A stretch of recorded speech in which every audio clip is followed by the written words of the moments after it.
Вот такая обычная торцовочка. Makita LS1040.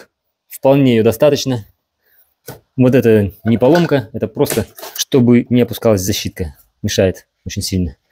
Но она через полгода может уже плохо работать. Вот проблемка у нее есть такая. Некоторые снимают их вообще, но я не снимаю. Я просто вот скотчем заклеил ее и все, и нормально.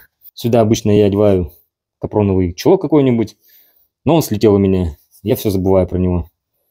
Это где-то подсмотрел, чтобы пыль сюда не летела в двигатель. Тут такая защитка была.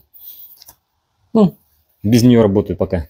Хотя вообще я уже в каком-то видео говорил, каким инструментом я пользуюсь.